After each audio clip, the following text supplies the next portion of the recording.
My name is Beulah Grant, and I'm 70 years old. Yesterday morning, I discovered that my daughter Minnie had drained my entire life savings, $127,000, from my bank account. All of it gone, in a series of transfers over the past 6 months. I sat in the bank manager's office staring at the printout showing transaction after transaction. $15,000 here, $8,000 there, $12,000, $20,000, on and on until my retirement savings account showed a balance of $47.23. $47.23. That's what remained of money I'd spent 45 years saving. "Mrs. Grant, are you all right?" the bank manager, Mr. Floyd Chen, asked with concern. "Would you like some water?" I couldn't speak. I just stared at the paper, my hands shaking. "Mrs. Grant, according to our records, all these withdrawals were authorized using your online banking credentials," Mr. Chen explained gently. "The transfers went to an account in your daughter's name. Did you authorize these transfers?" "No," I whispered. "I didn't authorize anything." "Then we may be looking at identity theft and fraud," Mr. Chen said seriously. "I'm going to freeze your account immediately and contact our fraud department. And Mrs. Grant, you should call the police." Call the police on my own daughter. The thought made me sick. But $127,000 was gone. My entire life savings. The money I'd worked decades to save. The money that was supposed to support me through retirement, pay for medical care if I got sick, provide security in my old age. All stolen by my daughter. That afternoon, after leaving the bank, I went home and did something that would change everything. I checked my records, bank statements, emails, text messages, everything. And what I found exposed lies that went far deeper than just stolen money. Lies that revealed who Minnie really was and what she'd been planning for years. But to understand how my daughter became the kind of person who would steal her mother's life savings, I need to take you back to the beginning. I had Minnie when I was 23 years old, in 1978. Her father was Lawrence Grant, a man I'd been married to for 2 years. Lawrence was never a good father. He resented Minnie from the day she was born, complaining that she was too expensive and too demanding. When Minnie was 3, Lawrence left, just packed his bags one day and disappeared. I later learned he'd moved across the country and started a new family, never once looking back at the daughter he'd abandoned. So I raised Minnie alone. Worked 2 jobs, day shift as a grocery store cashier, night shift cleaning offices to provide for us. Money was always tight. We lived in a small apartment. I bought clothes at thrift stores. We ate simple meals. But Minnie always had what she needed: food, shelter, clean clothes, and school supplies. "Someday things will be better," I'd tell Minnie when she was young. "Someday Mama will have a better job and will have more money." "I don't need more money," little Minnie would say, hugging me. "I just need you, Mama." Back then, Minnie was sweet, affectionate, and grateful. I thought I was raising a good kid despite the financial struggles. I was wrong. Around age 14, Minnie's attitude changed. She started comparing our life to her friends' lives. "Why don't we have a house like Sarah's family?" Minnie would complain. "Because I work at a grocery store and Sarah's parents are both doctors," I'd explain. "Different jobs, different incomes." "Why can't you get a better job?" Minnie would ask. "I'm doing the best I can," I'd say. "I work 2 jobs just to pay our bills." "Other moms have 1 job and still make more money," Minnie would point out. "Other moms went to college," I'd say. "I couldn't go to college because I was raising you." "So it's my fault we're poor," Minnie would twist my words. "We're not poor," I'd correct. "We just don't have extra money for luxuries." But to Minnie, not having luxuries meant we were poor, and she resented it. She resented me for it. Throughout high school, Minnie's demands increased. "I need money for the school dance," Minnie would announce. "How much?" I'd ask. $100, Minnie would say. "For a dress, shoes, hair, makeup." "Minnie, I don't have $100, I'd say. "But I can give you 30. You can get a nice dress at the thrift store." I'm not wearing a thrift store dress to the dance, Minnie would explode. Everyone will make fun of me. No one will know where you bought it, I'd try to reason. I'll know, Minnie would shout. Why can't you just be a normal mom and give me what I need? I am a normal mom, I'd say, hurt, and I give you everything I can. Everything you can isn't enough, Minnie would say coldly. Those words cut deep every time. But I'd take extra shifts, skip meals, do whatever I could to scrape together money for Minnie's requests. Looking back, I see I was teaching Minnie that if she complained enough, if she made me feel guilty enough, I'd find money I didn't have to give her what she wanted. I was training my own daughter to manipulate me. When Minnie graduated high school at 18, I'd managed to save $8,000 for her college education. It wasn't much, but combined with financial aid and student loans, it would be enough for her to attend community college. I'm not going to community college, Minnie announced. I'm going to State University. Minnie, State University costs 4 times as much, I said. We can't afford that. Then take out loans, Minnie said. You can take out student loans in your own name, I pointed out. I don't want to be in debt, Minnie said. You should take out parent loans. Minnie, I can't afford to take out loans, I explained. I'm barely making ends meet now. So you're saying you won't help me go to college? Minnie accused. I'm saying I've saved $8,000, I started. $8,000, Minnie laughed bitterly. That's nothing. That won't even cover 1 year at State. It will cover a year at community college, I said, and then you can transfer. I'm not going to community college, Minnie shouted. That's for people who couldn't get into real schools. That's not true, I protested. Forget it, Minnie said. I'll figure it out myself since you won't help me. She moved out that week, got an apartment with friends, and started working retail. She never went to college at all. And somehow, that became my fault too. For the next 25 years, the pattern continued. Minnie would have a crisis, ask me for money, make me feel guilty when I hesitated, and I'd give her what I could. Mama, I lost my job. Can you lend me money for rent? Mama, my car broke down. Can you pay for repairs? Mama, I have credit card debt. Can you help me pay it off? Every time I gave her money, money I didn't have, money I borrowed against my future, money I needed for my own survival. But she was my daughter. How could I say no? Minnie moved from job to job, never staying anywhere long. She lived in apartments she couldn't afford. She bought things she didn't need on credit. She made terrible financial decisions and expected me to bail her out. Why can't you be more responsible?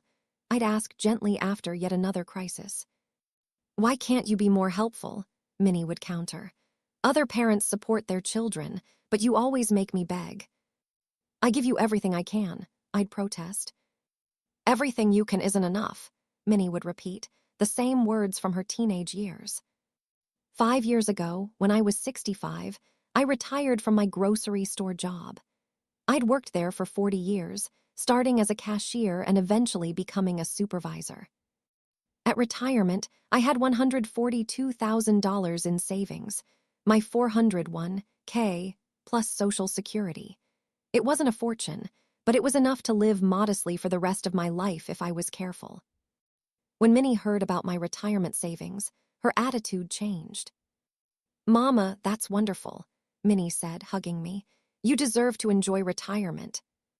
I was surprised by her warmth. Minnie had been distant for years, only calling when she needed money. Thank you, sweetheart, I said, touched. It's a relief to finally have some financial security. You should celebrate, Minnie suggested. Maybe take a trip, buy some nice things, enjoy your money. I need to be careful with it, I said. This money has to last me the rest of my life. But Mama, you've worked so hard for so long, Minnie said. Don't you think you deserve to enjoy life a little? I'll be fine, I assured her. I have enough to live comfortably if I budget carefully. Looking back, I realized Minnie wasn't encouraging me to enjoy my money. She was assessing how much I had and planning how to get it. 3 years ago, Minnie started visiting me more often. I want to spend more time with you, Mama, Minnie would say. "I've been a bad daughter, not visiting enough. I want to change that." I was thrilled. After years of distance, my daughter suddenly wanted a relationship. Minnie would come over for dinner, help me with errands, and accompany me to doctor's appointments. "Mama, you're getting older," Minnie observed one day. "Have you thought about what happens if you get sick? Do you have someone who can manage your finances if you can't?" "I manage fine," I said. "But what if you have a medical emergency?" Minnie pressed. "What if you're in the hospital and can't pay bills?" "I suppose that would be difficult," I admitted. "You should add me to your bank accounts," Minnie suggested, "just as a backup, so if something happens to you, I can pay your bills and manage things." "Add you to my accounts," I repeated uncertainly. "Just for emergencies," Minnie assured me. "I wouldn't touch your money otherwise, but Mama, you're 70, we need to be practical." Against my better judgment, I agreed. I added Minnie as a joint account holder on my checking and savings accounts. "This is just for emergencies," I emphasized. "Of course," Minnie agreed. "I would never take advantage of you, Mama." That was the biggest lie of all. About 6 months after being added to my accounts, Minnie started making small withdrawals. "Mama, I borrowed $500 from your checking account," Minnie mentioned casually. "I had an emergency car repair. I'll pay you back next week." "You should have asked first," I said, uncomfortable. "It was an emergency," Minnie said. "I couldn't wait, but don't worry, I'll pay you back." She never did. A month later, "Mama, I needed to borrow another $800. My rent was due and my paycheck was delayed. I'll pay you back soon." Again, no repayment. Over the next year, Minnie borrowed money from my accounts regularly, always with excuses, always promising to repay, never actually repaying. When I confronted her, she'd get defensive. "I thought that's what the joint account was for," Minnie would say, "so I could access money when I needed it." "It was for emergencies involving MY care," I'd clarify, "not for your personal expenses." "My emergencies are emergencies," Minnie would argue. "And Mama, I always pay you back eventually." "No, you don't," I'd point out. "You've borrowed over $5,000 and haven't repaid any of it." "I will when I can," Minnie would promise. But she never could, and I was too afraid of losing her to push harder. 6 months ago, I noticed larger amounts missing from my savings account. I checked my online banking and saw a transfer of $15,000 from my savings to an account I didn't recognize. I called Minnie immediately. "Minnie, did you transfer $15,000 from my savings?" "Oh, Mama, I was going to tell you," Minnie said. "I had a financial emergency. I'll explain when I see you." When Minnie came over that evening, she had a story ready. "Mama, I'm in trouble," Minnie said, tears in her eyes. "I have medical debt. I need surgery and I can't afford it. I borrowed money from your savings to pay the hospital." "What kind of surgery?" I asked, alarmed. "It's personal," Minnie said evasively. "Female problems, I don't want to go into detail." "But $15,000, I said, shocked. "Medical care is expensive," Minnie said. "Mama, I'm sorry, but I didn't know what else to do. I was desperate." "You should have talked to me first," I said. "Would you have given me the money?" Minnie asked. Honestly, I probably would have, so I let it go. But then it happened again, and again. Every month, large transfers appeared. $8,000, $12,000, $20,000, $10,000. Each time I confronted Minnie, she had excuses. I needed to pay off credit card debt. I had car troubles. I had to move to a new apartment and needed deposit money. I had unexpected tax bills. The excuses were always urgent, always supposedly necessary, and I was too trusting to verify them. Yesterday morning, I went to my bank to make a routine withdrawal for groceries. The ATM declined my card. Confused, I went inside to ask why. That's when Mr. Chen, the bank manager, pulled me into his office and showed me my account balance, $47.23. "That's impossible," I said. I had over $120,000. You did, Mr. Chen confirmed. But according to our records, it's been transferred out over the past 6 months. He showed me the printout. Transfer after transfer, all going to an account under Minnie's name. $127,000. Gone. My entire life savings, stolen by my own daughter. Mrs. Grant, did you authorize these transfers? Mr. Chen asked. No, I whispered, my world collapsing. Then this is fraud, Mr. Chen said gently. Your daughter had access to your account and transferred your money without permission. That's theft. I sat there unable to breathe. My daughter. My own daughter whom I'd raised alone, sacrificed for, loved unconditionally. She'd stolen everything from me. What should I do? I asked. File a police report, Mr. Chen said, and contact a lawyer, Mrs. Grant. I'm very sorry this happened to you. I went home in a daze. How could Minnie do this? How could she steal her mother's entire life savings? That afternoon, I did something I should have done months ago. I checked my records, every bank statement, every email, every text message with Minnie. And what I found exposed lies that went far deeper than I'd imagined. Lies about medical emergencies that never happened. Lies about bills that were never real. Lies about financial crises that were completely fabricated. Every excuse Minnie had given me for the past 6 months was false. There was no surgery, no medical debt, no emergency car repairs, no unexpected tax bills. Minnie had simply stolen my money systematically, knowing I'd believe her lies because I always had. And as I dug deeper into my records, I found something even more disturbing. Evidence that Minnie had been planning this theft for years. Before I continue, kindly subscribe now. Hit that like button and turn on NOTIFICTONS. Drop a comment. Should Beulah press charges against her daughter? What would you do in this situation? Where are you watching from? United States, Canada, United Kingdom, Jamaica, Australia? Let me know. I sat at my kitchen table, surrounded by 3 years' worth of bank statements, emails, and text messages, methodically going through every interaction I'd had with Minnie since she'd been added to my accounts. What I discovered over the next 4 hours made me physically sick. Every single emergency Minnie had claimed over the past 6 months was a lie. But more than that, I found evidence she'd been systematically deceiving me for years, planning this theft long before she'd actually executed it. Let me show you what I found. 6 months ago, Minnie had taken $15,000, claiming she needed surgery for female problems. I'd believed her completely. What mother wouldn't believe her daughter needed medical care? But as I went through my emails, I found something strange.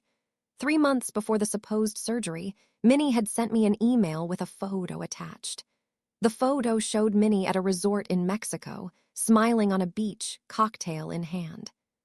The date stamp on the photo, 2 weeks after she'd supposedly had surgery. I pulled up her social media accounts that I rarely checked. Her posts from that time period showed her partying, drinking, traveling, not recovering from surgery. There had been no surgery, no medical emergency, just a vacation funded by my stolen money. I felt sick. 4 months ago, Minnie had transferred $12,000, claiming she had unexpected tax bills. But I found emails between Minnie and her friend Letty from that exact time period. In the emails, Minnie wrote, "Just bought a new car, $12K down payment. Mama doesn't even know lol." She'd used my money for a car down payment, then lied about taxes. I checked further and found the car registration. A brand new sedan, registered in Minnie's name, purchased exactly 1 day after the $12,000 transfer. My money, her car, her lie. As I continued going through records, I found a pattern that chilled me to the bone. For the past 3 years, since the moment Minnie started visiting more often, since she'd convinced me to add her to my accounts, she'd been documenting my finances.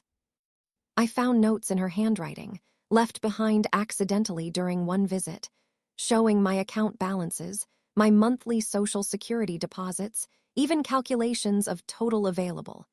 142K. She'd been tracking my money like a predator stalking prey. I also found text messages between Minnie and her friend Letty that revealed the truth about Minnie's sudden interest in spending time with me.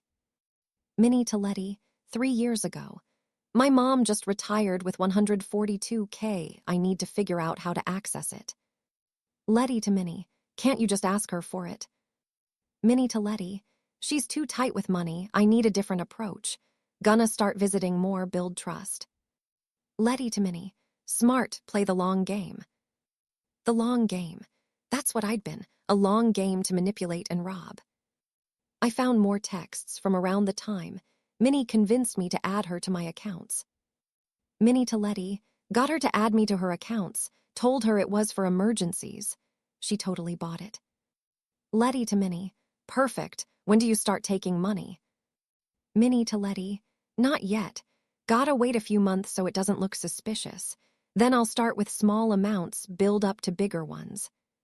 She'd planned the entire scheme, gained my trust, manipulated me into giving her access, then systematically stole my life savings while feeding me lies I was too trusting to question. I went through every emergency Minnie had claimed over the past 6 months. Car repair emergency, $8,000.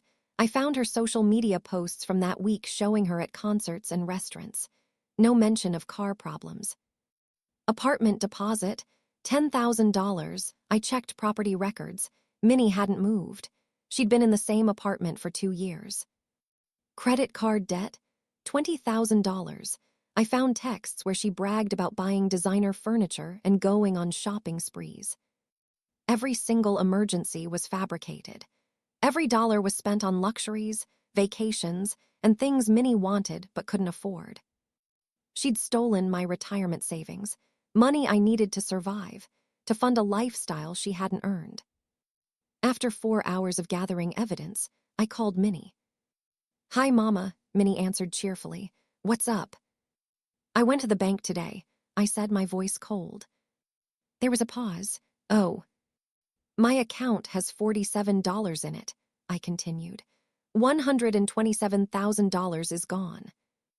"Mama, I can explain," Minnie started. "I've checked the records," I interrupted. "Every withdrawal, every transfer, and I've checked your social media, your emails, your text messages with Letty." Silence. "There was no surgery," I said. "No tax emergency, no car repair, no apartment deposit. You lied about everything." "Mama," Minnie tried again. "You stole my entire life savings," I said, my voice breaking. "Money I worked 45 years to save, money I need to survive, and you spent it on vacations and cars and furniture." "I was going to pay you back," Minnie claimed. "With what money?" I challenged. "You don't have a job. You've never held a steady job in your life. How were you planning to pay back $127,000? I was going to figure it out," Minnie said weakly. "You weren't," I said. "You were just going to keep taking until there was nothing left. And now there's nothing left. You took everything." "Mama, please don't be angry," Minnie begged. "I made a mistake, but we can work this out. I'm your daughter, you love me." "I do love you," I said. "But love doesn't mean letting you steal from me. Love doesn't mean protecting you from consequences." "What are you saying?" Minnie asked nervously. "I'm saying I'm going to the police," I said. "I'm filing a report for theft and fraud, and I'm going to make sure you face the full consequences of what you've done." "You can't do that," Minnie shouted. "I'm your daughter, you can't send me to jail." "You sent yourself to jail when you chose to steal from your mother," I said. "If you do this, I'll never forgive you," Minnie threatened. "You'll lose me forever." "I already lost you," I said quietly. "The daughter I raised wouldn't have stolen from me. The daughter I loved wouldn't have lied to my face while robbing me blind. I don't know who you are anymore, Minnie." "Mama, please," Minnie started crying. "Goodbye, Minnie," I said and hung up. The next morning, I went to the police station with all my evidence, bank statements, text messages, emails, everything. Detective Opal Hayes took my statement. Mrs. Grant, walk me through what happened, Detective Hayes said kindly. I explained everything, adding Minnie to my accounts, the progressive thefts, the lies about emergencies, discovering the truth. And you have evidence, Detective Hayes asked. I handed her the folder of printouts. Bank statements showing $127,000 in transfers.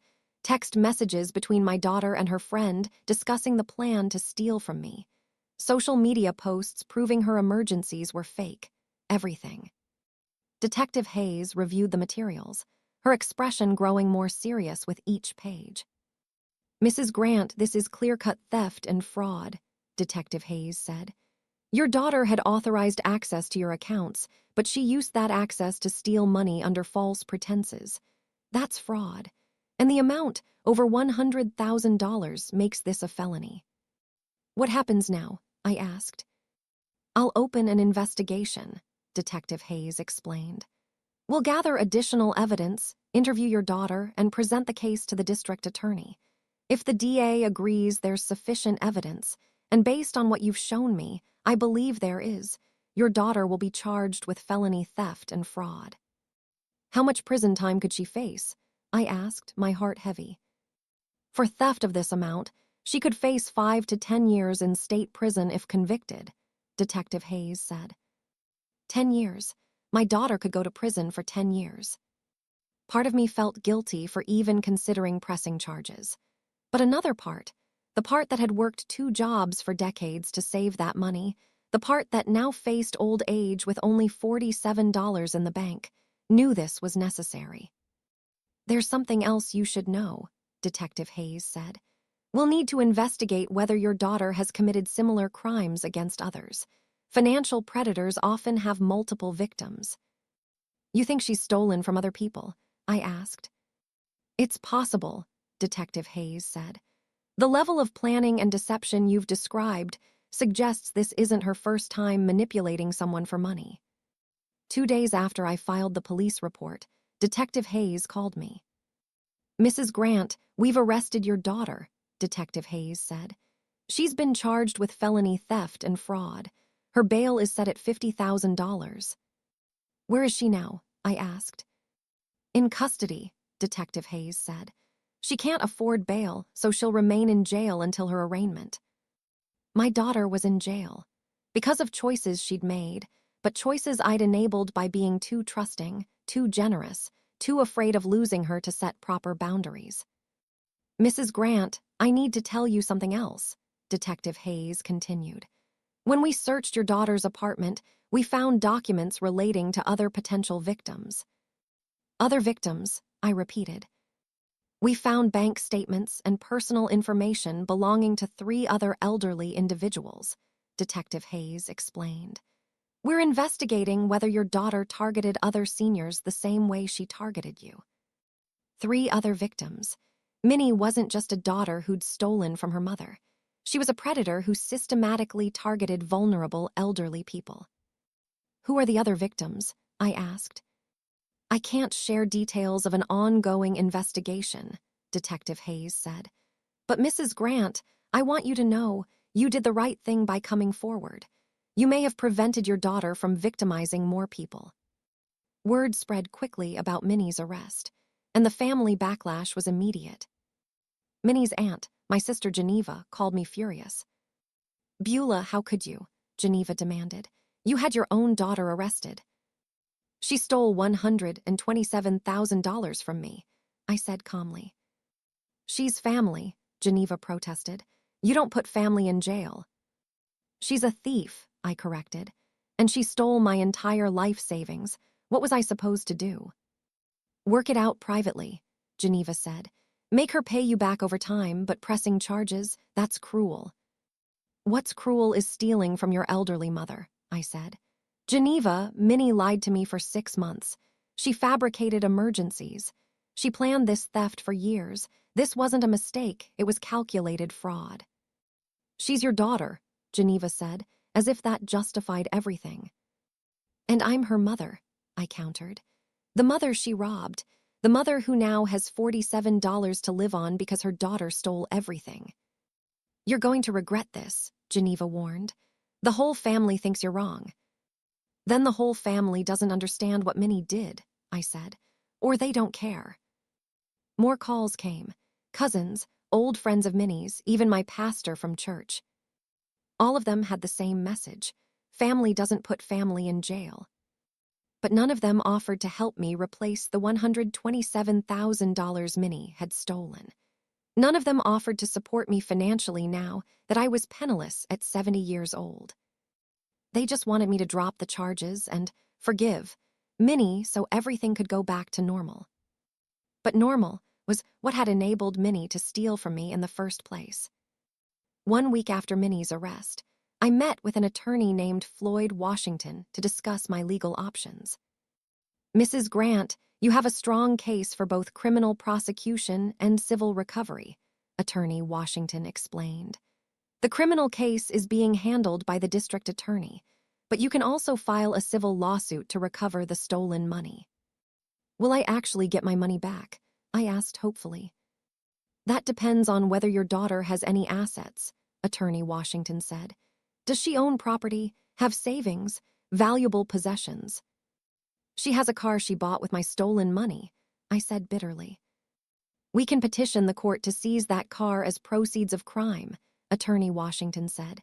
What else? Nothing that I know of, I admitted. She's never held a steady job. She lives paycheck to paycheck, or she did before she started stealing from me. Then recovery will be difficult, Attorney Washington said honestly. Even if you win a civil judgment, you can't collect money that doesn't exist. So I'll never get my savings back. I asked, despair washing over me. Not all of it, Attorney Washington admitted. But Mrs. Grant, there's another option. If your daughter is convicted of the theft, the court can order restitution as part of her sentence. She'd be legally required to pay you back. How would she pay me back from prison? I asked. Prison wages, Attorney Washington explained.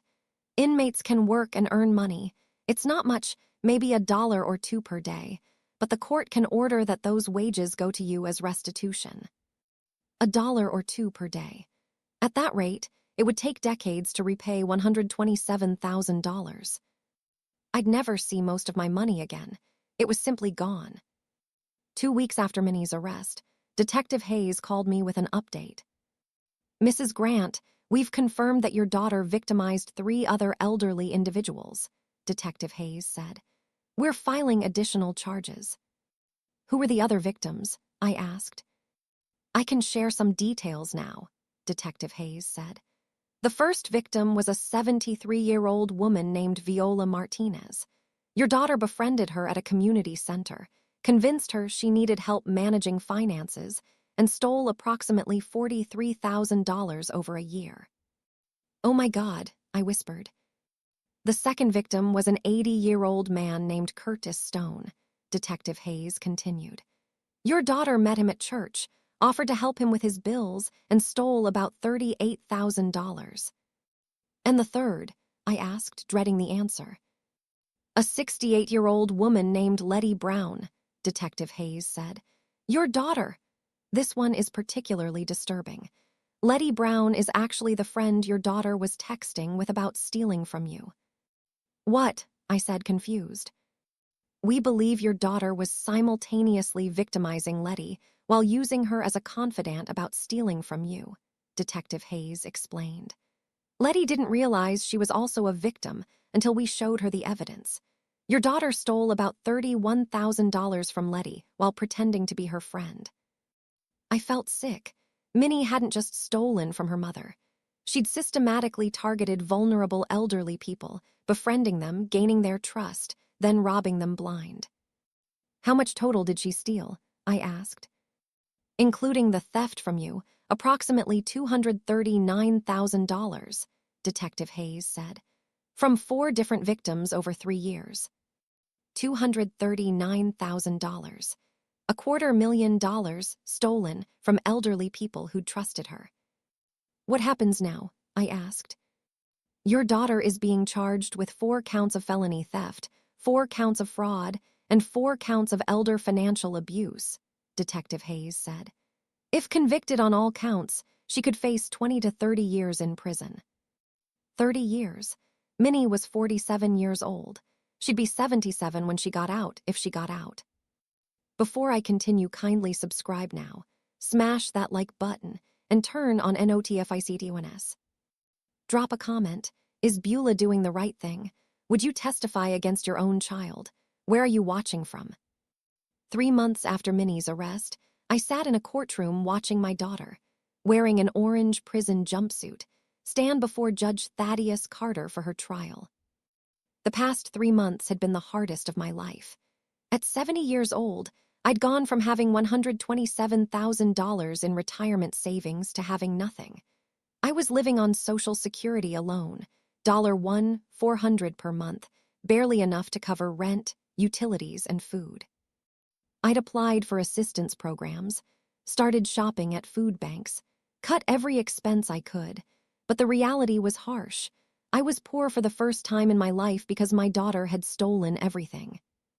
And now I had to testify against her. The courtroom was packed. All 4 of Minnie's victims were present: me, Viola Martinez, Curtis Stone, and Letty Brown. We'd become unlikely friends through this nightmare, bonded by the shared experience of being betrayed by the same person. District Attorney Geneva Foster stood to give her opening statement. Ladies and gentlemen of the jury, this case is about a predator who targeted the most vulnerable members of our community, elderly people who trusted her, DA Foster began. The defendant, Minnie Grant, systematically befriended elderly individuals, gained access to their finances, and stole nearly $250,000 from them. DA Foster pointed to where we sat. You'll hear testimony from 4 victims. One of them is the defendant's own mother, who raised her alone, worked 2 jobs to provide for her, and saved for 45 years only to have her daughter steal every penny. The evidence will show that the defendant didn't commit these crimes impulsively, DA Foster continued. She planned them carefully over years. She documented her victims' finances. She fabricated elaborate lies. She exploited trust and love and familial obligation to steal money these elderly victims needed for their survival. By the end of this trial, you'll see the defendant for what she truly is: a calculating thief who preyed on elderly people and destroyed their financial security without remorse, DA Foster concluded. Minnie's public defender, Floyd Porter, tried to paint a different picture in his opening statement. My client made mistakes, Porter admitted, but she's not the monster the prosecution describes. She's a daughter who had a complicated relationship with her mother. She's a woman who struggled financially and made bad choices, but she didn't set out to hurt anyone. I almost laughed at that. Didn't set out to hurt anyone. She'd stolen my life savings.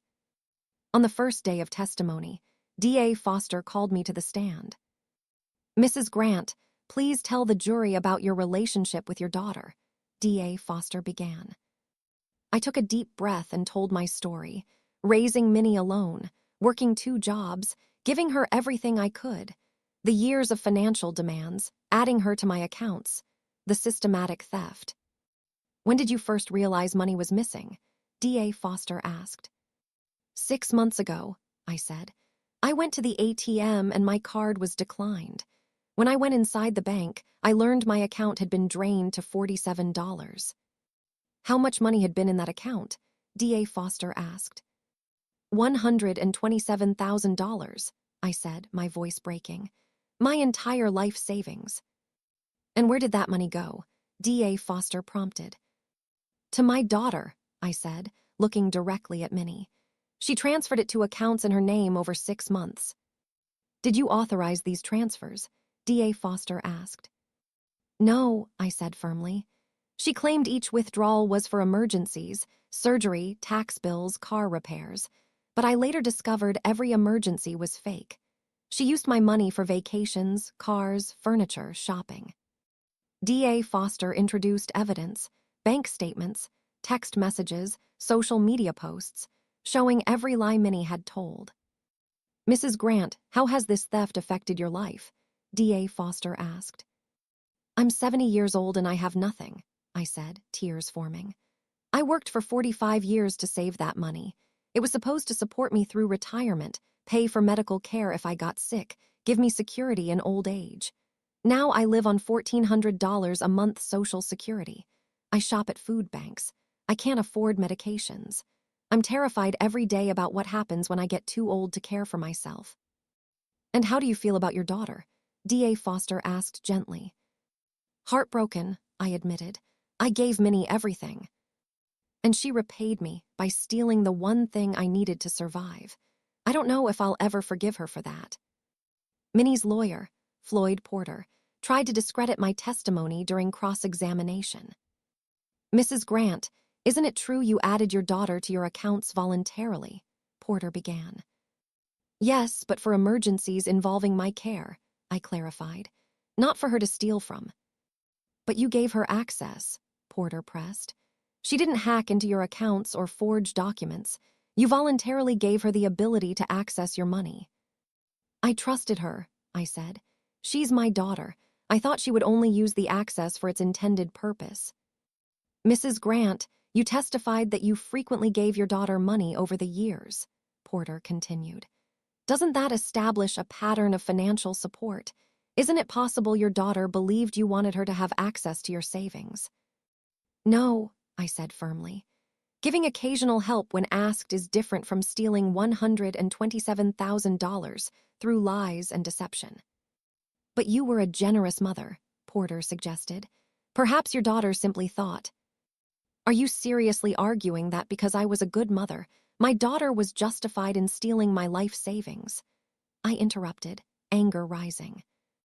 Several jurors nodded. Even the judge looked skeptical of Porter's line of questioning. No further questions, Porter said, sitting down. The next witness was Beulah Martinez, the 73-year-old woman Minnie had befriended at a community center. Mrs. Martinez, how did you meet the defendant? D.A. Foster asked. At the senior center, Beulah said. She seemed so nice. We'd have coffee, talk about our lives. She told me she worked in finance and offered to help me organize my bills. What happened next? D.A. Foster prompted.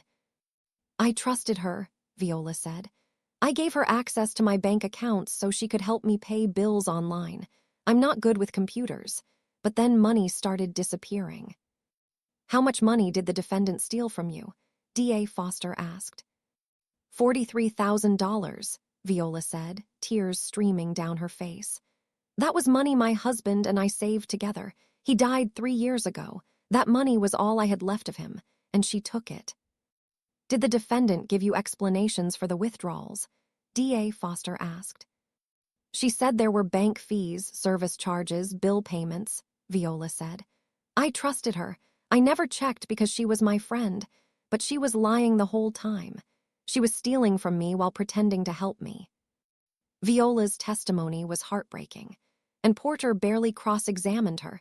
There was nothing he could say to defend what Minnie had done. Curtis Stone, the 80-year-old man Minnie had met at church, testified next. Mr. Stone, how did you meet the defendant? D.A. Foster asked. At church, Curtis said. She sat next to me one Sunday, struck up a conversation. She seemed like a nice young lady. We became friends. What happened with your finances? D.A. Foster asked. I mentioned I was struggling to keep track of my bills. I have memory problems, early dementia, Curtis explained. She offered to help. She'd come to my house, organize my paperwork, pay bills online for me. I thought she was being kind. But she was stealing, D.A. Foster confirmed. Yes, Curtis said. $38,000 over 8 months. She'd show me fake receipts, fake bills, tell me I owed money I didn't actually owe. And I believed her because of my memory problems. I couldn't remember what was real and what wasn't. How did you discover the theft? D.A. Foster asked. My nephew visited and reviewed my finances, Curtis said. He found all the fake charges, the transfers to accounts in her name. If he hadn't checked, she would have taken everything. Curtis's testimony revealed the depth of Minnie's cruelty. She'd specifically targeted a man with dementia, knowing he'd be unable to track her theft. The most shocking testimony came from Letty Brown, the woman Minnie had considered her friend, while simultaneously stealing from her. Ms. Brown, what was your relationship with the defendant? DA Foster asked. I thought we were best friends, Letty said bitterly. We'd known each other for 5 years. We talked every day. I trusted her completely. Did the defendant steal from you? DA Foster asked. Yes, Letty confirmed. $31,000. She told me she was helping me invest my money. She said she had a broker friend who could get me better returns. I gave her money to invest, but there was no broker. She just kept the money. Ms. Brown, were you aware the defendant was stealing from other people? DA Foster asked. Not at first, Letty admitted. But then police showed me text messages between me and the defendant. Messages where she talked about stealing from her mother. Messages where I appeared to be encouraging her. Did you send those messages? DA Foster asked. Some of them, yes, Letty said, shame in her voice. She'd tell me about her mother being controlling with money. I thought she was just venting about family problems. I didn't realize she was actually planning to steal. And I definitely didn't know she was stealing from me at the same time. Ms. Brown, looking back, do you see how the defendant manipulated you? DA Foster asked. Absolutely, Letty said. She was using me as a sounding board while she stole from her mother, making it seem like normal family drama. She was getting me to validate her victim mentality, all while robbing me blind. She played me perfectly. Letty's testimony showed how sophisticated Minnie's deceptions were. She'd managed to steal from someone while making that person think they were her confidant. Against her lawyer's advice, Minnie chose to testify in her own defense. Ms. Grant, why did you take money from your mother's accounts? DA Foster asked during cross-examination. I had emergencies, Minnie claimed. I needed the money. What emergencies? DA Foster pressed. Medical bills, car repairs, rent, Minnie started. We have evidence showing those emergencies were fabricated, DA Foster interrupted. We have your social media posts showing you on vacation in Mexico right after claiming you needed surgery. We have car registration showing you bought a new car after claiming tax emergencies. Ms. Grant, were these actually emergencies or were they lies? Minnie was silent. Ms. Grant, I'll ask again. Were the emergencies real? DA Foster demanded. They felt real to me, Minnie said weakly. That's not an answer, DA Foster said. Did you have surgery or didn't you? No, Minnie finally admitted. Did you have unexpected tax bills? DA Foster asked. No, Minnie said. Did you have emergency car repairs? DA Foster continued. No, Minnie whispered. So every emergency you told your mother about was a lie, DA Foster confirmed. Yes, Minnie said, tears forming. Why did you lie to your mother? DA Foster asked. Because she wouldn't have given me the money if I told the truth, Minnie admitted. Which is that you wanted money for vacations, cars, and shopping, DA Foster clarified. Yes, Minnie said. Ms. Grant, did you know your mother worked 2 jobs for decades to save that money? DA Foster asked. Yes, Minnie said. Did you know that money was her entire life savings? DA Foster continued. Yes, Minnie confirmed. Did you know she'd need that money to survive in old age? DA Foster pressed. Yes, Minnie said, crying now. And you took it anyway, DA Foster concluded. Yes, Minnie sobbed. I'm sorry, I'm so sorry. Are you sorry you stole or sorry you got caught? DA Foster asked. Minnie had no answer. After 3 days of testimony and only 2 hours of deliberation, the jury returned with their verdict. Has the jury reached a verdict? Judge Carter asked. We have, Your Honor, the jury foreman said. On the charge of theft from Beulah Grant, how do you find the defendant? Guilty. On the charge of fraud against Beulah Grant, how do you find the defendant? Guilty. On the charge of elder financial abuse against Beulah Grant, how do you find the defendant? Guilty. The same verdicts came for all 4 victims. Guilty on all 12 charges. Minnie collapsed in her chair, sobbing. Porter tried to comfort her, but there was nothing to say. Judge Carter scheduled sentencing for 2 weeks later. 2 weeks later, I returned to court for Minnie's sentencing. DA Foster argued for maximum sentences. Your Honor, the defendant targeted 4 elderly victims, stealing nearly $250,000, DA Foster said. She showed no remorse until she was caught. She fabricated elaborate lies.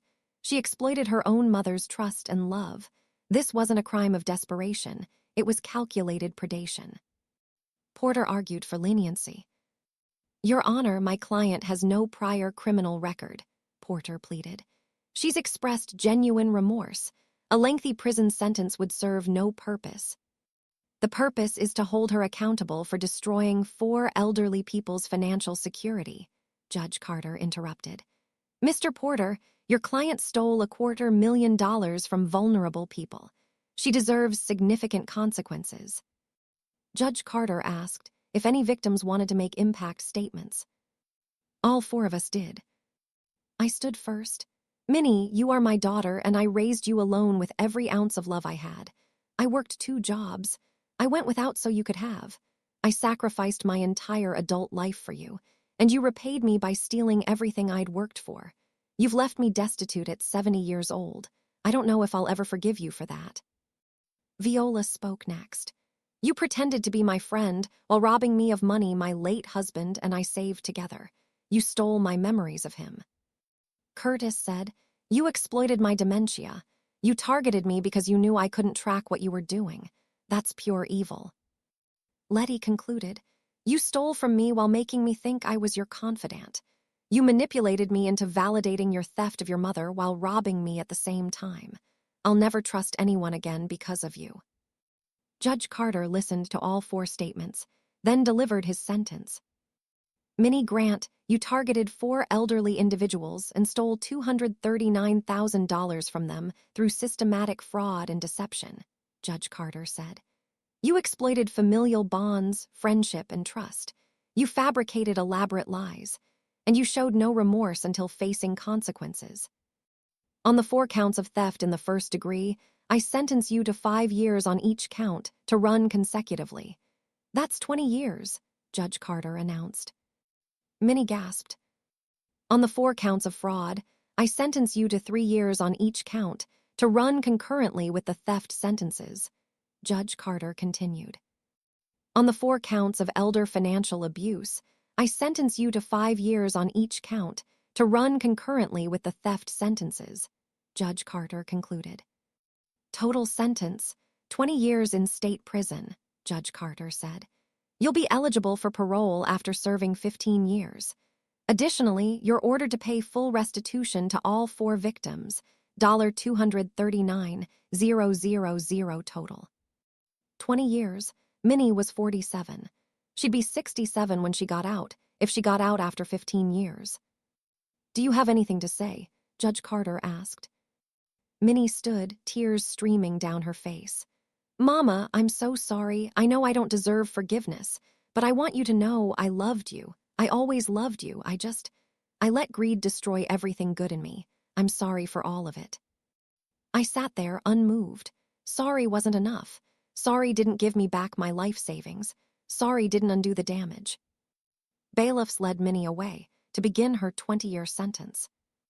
And I walked out of that courtroom knowing justice had been served, even if my money was still gone. Before I continue, kindly subscribe now, smash that like button, and turn on notifications. Drop a comment.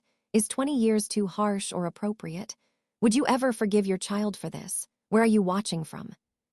5 years after Minnie was sentenced to 20 years in prison, I sat in my small apartment reviewing the monthly restitution check I just received, $43.50. Over 5 years, Minnie had paid back a total of $2,610 from her prison wages, approximately 2% of the $127,000 she'd stolen from me. At this rate, it would take 243 years to repay what she'd stolen. I was 75 years old now. I wouldn't live to see even 10% of my money returned.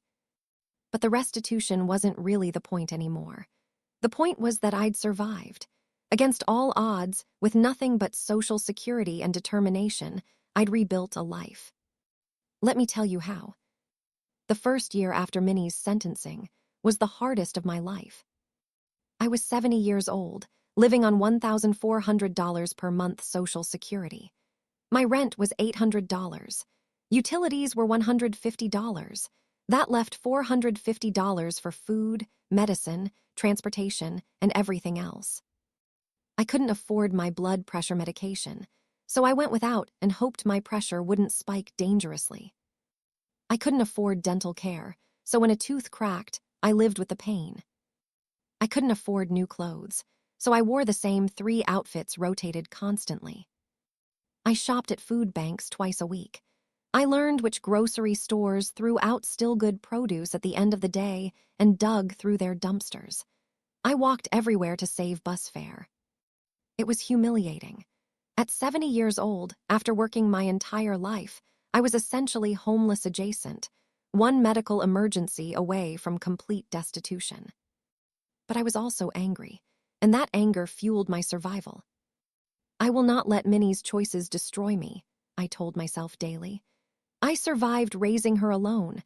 I survived 45 years of work. I'll survive this. 6 months after Minnie's sentencing, Detective Opal Hayes called me with an invitation. "Mrs. Grant, I'm organizing a support group for elder financial abuse victims," Detective Hayes said. "Would you be interested in joining?" "What kind of support group?" I asked. "A place where victims can share experiences, resources, and coping strategies," Detective Hayes explained. "We're also bringing in social workers who can help connect people with assistance programs." I went to the first meeting hesitant and embarrassed, but what I found was a community of survivors who understood exactly what I was going through. There were 8 of us at that first meeting.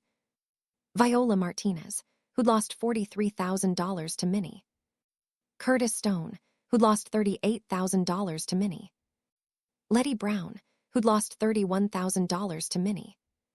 4 others who'd been victimized by different financial predators.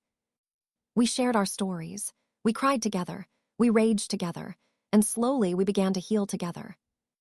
Viola became one of my closest friends. We were both widows, both struggling financially, both trying to rebuild after being devastated by Minnie. "Some days I'm so angry I can barely breathe," Viola confessed during one meeting. "My husband worked his whole life to save that money, and she stole it while pretending to be my friend." "I know," I said. "Minnie was my daughter. I gave birth to her, raised her, and loved her, and she destroyed me without a second thought." "Do you think she's changed in prison?" Viola asked. "I don't know," I admitted. "And honestly, I don't care anymore. Whether Minnie changes or not doesn't affect my life.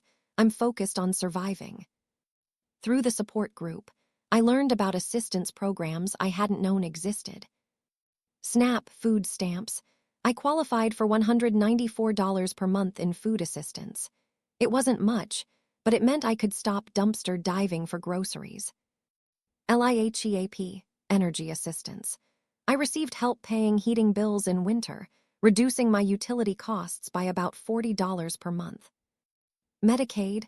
I qualified for Medicaid, which covered my medications and medical care. Suddenly, I could afford my blood pressure medicine and see doctors when needed. Senior housing assistance.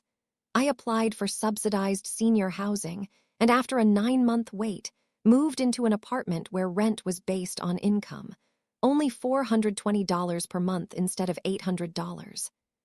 These programs didn't make me financially secure, but they made survival possible. With lower rent and assistance programs, my monthly budget improved dramatically. Income, $1,400 Social Security. Rent, $420 subsidized. Utilities, $100 with assistance. Food, $0 covered by SNAP. Medicine, $0 covered by Medicaid. Remaining, $880 for everything else.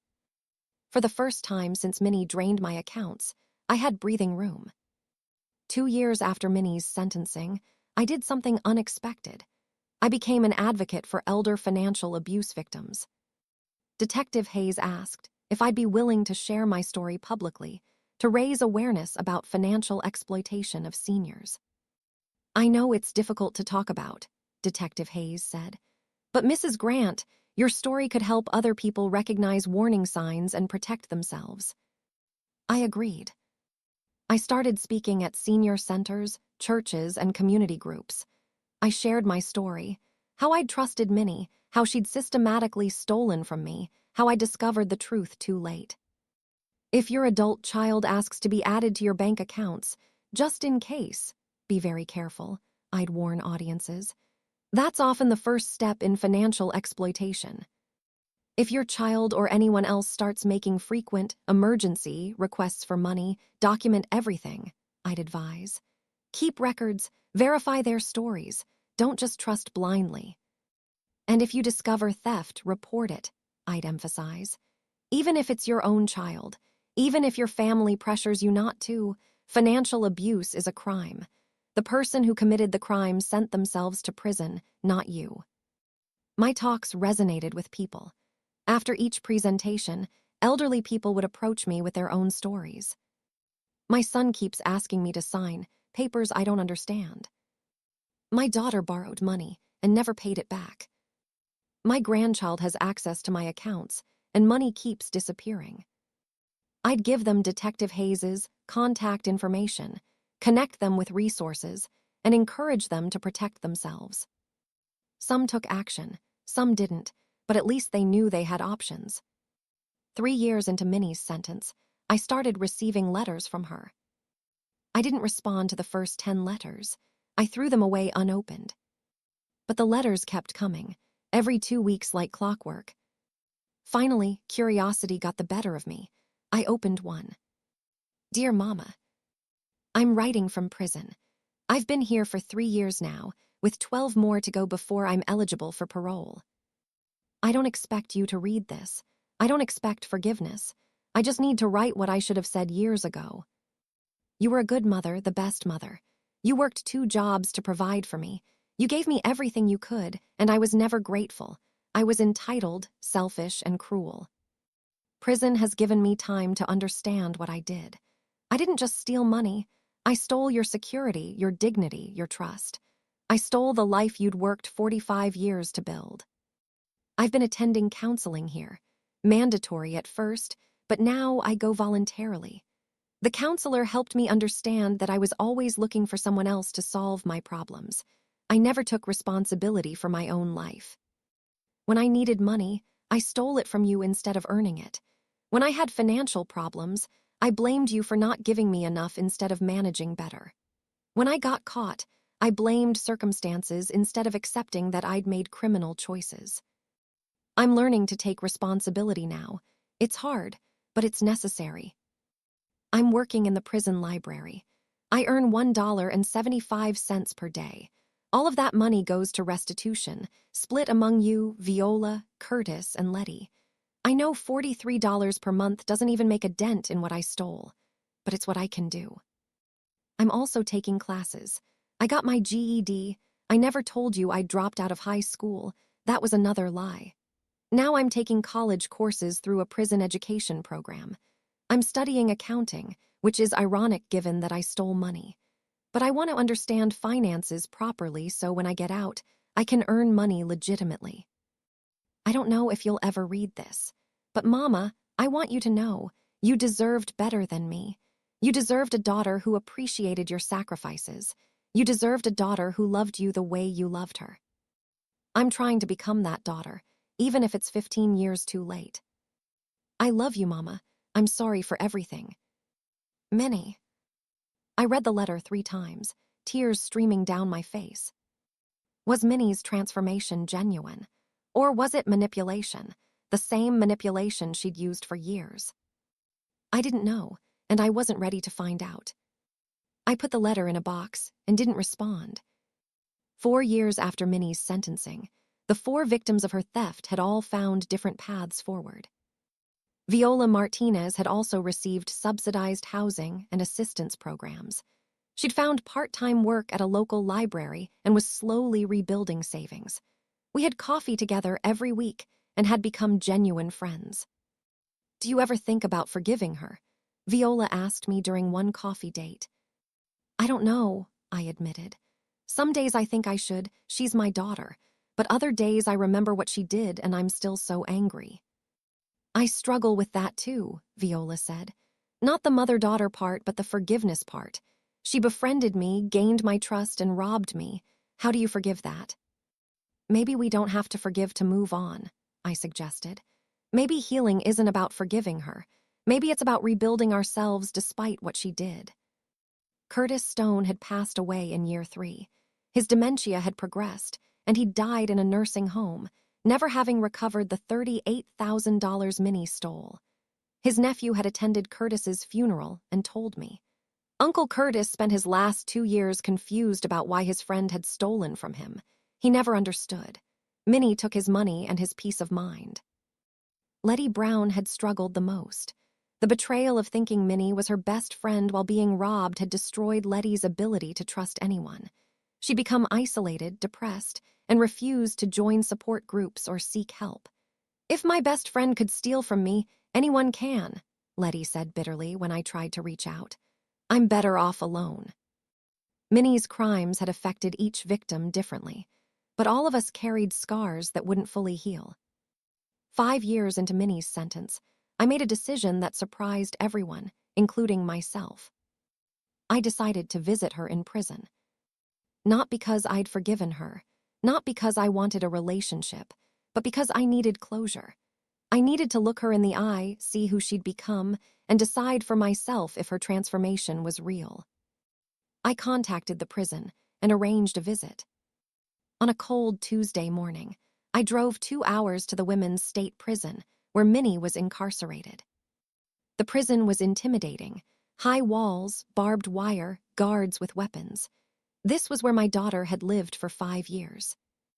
I went through security, was searched, and was led to a visitation room with tables and chairs separated by plexiglass.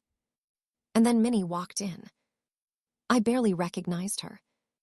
The Minnie who'd been sentenced 5 years ago had been overweight, slovenly, unkempt, a woman who'd never taken care of herself because she'd always expected others to take care of her. The Minnie standing before me now was lean, fit, her hair cut short and neat, wearing her prison uniform with something like dignity. She sat down across from me, separated by plexiglass, and picked up the phone. I picked up the phone on my side. "Hi, Mama," Minnie said, her voice shaking. "Thank you for coming."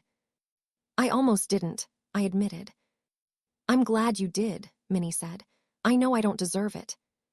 We sat in silence for a moment. "You look different," I finally said. "I am different," Minnie said. "Prison forced me to become someone new, someone better." "Tell me about it," I said. For the next hour, Minnie told me about her 5 years in prison. She'd spent the first year angry at me for pressing charges, angry at the system, angry at everyone but herself. "I blamed you for everything," Minnie admitted. "I told myself if you'd just given me the money, none of this would have happened. I was still playing the victim." "What changed?" I asked. "A counselor named Dr. Geneva Stone," Minnie said. "She ran a program for inmates with financial crimes. She made me write down every time I'd stolen, lied, or manipulated someone. The list was 53 pages long, Mama. 53 pages of people I'd hurt." "And that made you see the truth?" I asked. "It made me see I had a pattern," Minnie explained. "Since I was a teenager, I'd been blaming others for my problems and expecting others to solve them. I'd never taken responsibility for my own life." "So what did you do?" I asked. "I started taking responsibility," Minnie said. "I got my GED. I'd lied about graduating high school. I started college courses. I work in the library. I attend every counseling session voluntarily now. I'm building skills so when I get out, I can support myself legitimately." "That's good," I said neutrally. "Mama, I know I can't undo what I did," Minnie said, tears forming. "I stole your life savings. I destroyed your retirement. I left you struggling at 70 years old. Nothing I do in prison will fix that. No, it won't, I agreed. But I want you to know, I'm not the same person who stole from you, Minnie said. That person was selfish, entitled, cruel. I'm trying to become someone different. Someone you'd be proud of even if you never speak to me again. Why did you do it, Minnie? I asked the question that had haunted me for 5 years. Why did you steal from your mother who loved you? Minnie was quiet for a long time. Because I was jealous, she finally admitted. Jealous, I repeated, confused. Of what? Of you, Minnie said. You had security, you had savings. You'd built something through hard work, and I had nothing. I'd never held a job longer than a year. I'd never saved money. I'd never built anything. And I resented you for having what I couldn't earn. So you took it, I said. So I took it, Minnie confirmed. And in taking it, I destroyed the one person who'd actually loved me. I'm so sorry, Mama. Minnie, I don't know if I can forgive you, I said honestly. What you did was unforgivable. I know, Minnie said, and I'm not asking for forgiveness. I'm just asking that you know I'm different now. Different how? I challenged. You say you've changed, but you're in a controlled environment. How do I know you won't go right back to your old ways when you get out? You don't know, Minnie admitted. I don't even know for sure. But Mama, I have a plan. When I'm eligible for parole in 10 years, I'll have an associate's degree. I'll have work experience from the prison library. I'll have references from my counselors and teachers. I'm building a foundation for a real life. That's good, I said. I hope it works out for you. Do you think, Minnie hesitated, do you think someday we could have a relationship? Not now, not soon, but someday. I don't know, I said honestly. Minnie, you didn't just steal my money, you stole my trust. You stole my security, you stole my peace. Those things are harder to get back than money. I understand, Minnie said. But I'll say this, I continued. If 10 years from now when you're released, you've maintained your transformation, if you have a job, support yourself, pay restitution, and respect boundaries, maybe we can have some kind of relationship. A very limited, very boundaried relationship. That's more than I deserve, Minnie said, tears streaming down her face. Thank you, Mama. Now, at 75 years old, I sit in my small, subsidized apartment and reflect on the past 5 years. Minnie drained my life savings. $127,000, gone. Money I'll never fully recover. But I survived. With assistance programs, support groups, and determination, I rebuilt a life.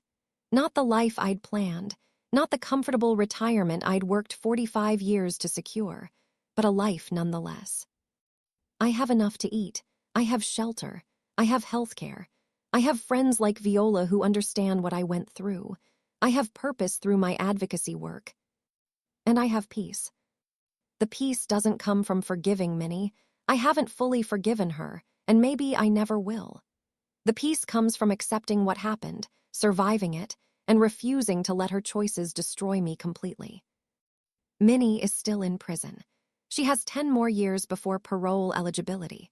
Whether she's genuinely changed or is just playing the role of a reformed criminal, only time will tell. I receive restitution checks monthly, $43.50. Over 5 years, she's paid back $2,610 of the $127,000 she stole. At this rate, I'll never see most of my money again. But the money isn't the point anymore. The point is that I survived a devastating betrayal by my own daughter and came out the other side still standing. The morning after Minnie drained my life savings, I checked my records. What I found exposed her lies. Lies about emergencies, lies about needing help, lies about loving me while robbing me blind. Those records destroyed the illusion of who I thought Minnie was, but they also saved me by providing evidence for her prosecution. Minnie's lies unraveled in that courtroom, and in their unraveling, I found truth. I had been a good mother. I had given everything I could. Minnie's choices were her own, not my failure. I've started updating my will. When I die, my small savings, approximately $8,000 I've managed to rebuild, will go to organizations that support elder financial abuse victims. Minnie will receive nothing. Not out of spite, but because I want my legacy to be helping other victims, not enabling someone who stole from me. Am I happy? Not entirely. I'm 75, living in subsidized housing, surviving on assistance programs. This wasn't how I imagined my golden years. But am I surviving? Yes. Am I healing? Slowly. Am I moving forward? Every day. Minnie drained my life savings, but she didn't drain my spirit, my determination, or my will to survive. And in the end, that's what matters most. My daughter tried to destroy me financially. She failed. I'm still here, still surviving, still advocating, still helping others avoid what happened to me. The next day after the theft, I checked my records and discovered her lies. Those lies led to her arrest, prosecution, and conviction. 20 years in prison for Minnie, a lifetime of rebuilding for me. But I'm rebuilding, and that's my victory. 5 years after the trial, Beulah has survived. She receives $43.50 month restitution from Minnie's prison wages, only $2,610 recovered of the $127,000 stolen. But Beulah got assistance programs. SNAP for food, Medicaid for health care, subsidized housing, $420 a month instead of $800. She became an advocate speaking at senior centers about elder financial abuse. She and Viola became best friends. Curtis passed away, never recovering his money. Letty became isolated, unable to trust anyone. After 5 years, Beulah visited Minnie in prison. Minnie looks completely different. Got her GED, taking college courses, working in prison library, attending counseling. Minnie admitted, "I was jealous of you. You had security I couldn't earn, so I stole it." She's paying restitution from prison wages. Asked if they could have a relationship someday, Beulah said maybe in 10 years if you maintain transformation and respect BOUNDRAS. Minnie has 10 more years before parole eligibility. Beulah at 75 has rebuilt her life. Not the retirement she planned, but survival with peace. Updated her will. Her $8K savings goes to elder abuse organizations, MINNIEGTS nothing. This story proves that you can survive financial devastation even at 70. Document everything when you suspect theft. Assistance programs exist. Use them without shame. Healing doesn't require forgiving your abuser. Transformation takes years to prove, not months. Your survival is victory enough. Peace comes from within, not from restitution. If this story inspired you, please subscribe to this channel for more powerful stories. Smash that like button. Turn on notifications for new content. Drop a comment. Should Beulah eventually reconcile with Minnie? Would you have visited your child in prison? Where are you watching from? United States, Canada, United Kingdom, Jamaica, South Africa, Australia, Trinidad, India, Philippines? Let me know. Remember, if someone is stealing from you, even family, document everything. Check your records, save texts, screenshot social media. Evidence is power. And if you discover theft, report IT. Elder financial abuse is a crime. You deserve protection. Call the police. Contact Adult Protective Services. Reach out to elder abuse hotlines. You are not alone. Beulah's daughter drained her life savings. $127,000 stolen. The next day, Beulah checked her records and found evidence of 3 years of planning. Text messages, fake emergencies, social media posts proving every lie. Minnie got 20 years in prison. 5 years later, Beulah has survived through assistance programs and advocacy. She has peace even without full restitution. May this story inspire you to protect yourself, document everything, and survive betrayal. Thank you for following this powerful journey from devastation to survival, from betrayal to advocacy, from victimhood to hard-won peace. Until the next story, stay strong, protect yourself, and remember that survival is victory.